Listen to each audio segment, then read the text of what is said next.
పులివెందులో ZPTC ఎన్నికల్లో తమ గెలుపు ఖరారైందని మంత్రి రాంప్రసాద్ రెడ్డి అన్నారు.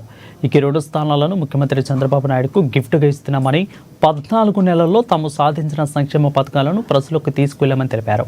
ఎన్నికల వైసీపీ గెలుపునకు కుట్రలు చేసిందని, కుట్రల్లో భాగంగానే వివిధ రకాల ఆరోపణలు చేశారని రాంప్రసాద్ రెడ్డి ఆరోపించారు.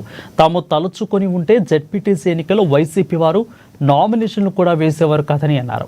గతంలో జగన్మోహన్ రెడ్డి సింపతితో ఒకసారి ముఖ్యమంత్రి అయ్యారని, తర్వాత ప్రజలు 11 సీట్లకు పరిమితం చేశారని ఎద్దేవా చేశారు. చివరిదైన ఫ్రీ బస్సును కూడా ఇచ్చేదానికి ముందే అనౌన్స్మెంట్ ఇవ్వడం జరిగింది. ముఖ్యంగా నేను ఇన్ఛార్జిగా ఉన్న ఒంటిమిట్ట విషయానికి వస్తే, ఒంటిమిట్ట రాష్ట్ర విభజన తర్వాత గౌరవ ముఖ్యమంత్రి నారా చంద్రబాబు నాయుడు గారు 3వ పర్యాయం ముఖ్యమంత్రిగా ఉన్నప్పుడు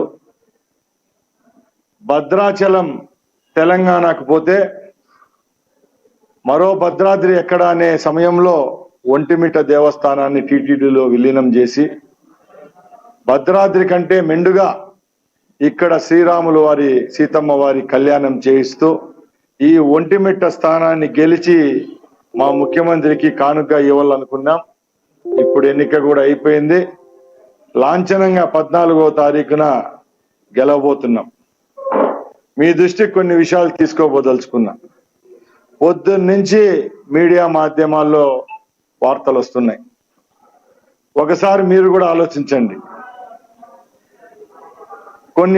కొన్ని మీడియాల్లో మంత్రి రౌడీజం చేశాడు అంటున్నారు. నేను ఒకటే చెప్తున్నా, నేను ఈరోజు మంత్రిని కావచ్చు, నేను కూడా తెలుగుదేశం పార్టీ కార్యకర్తనే. పార్టీ కార్యకర్తకు అన్యాయం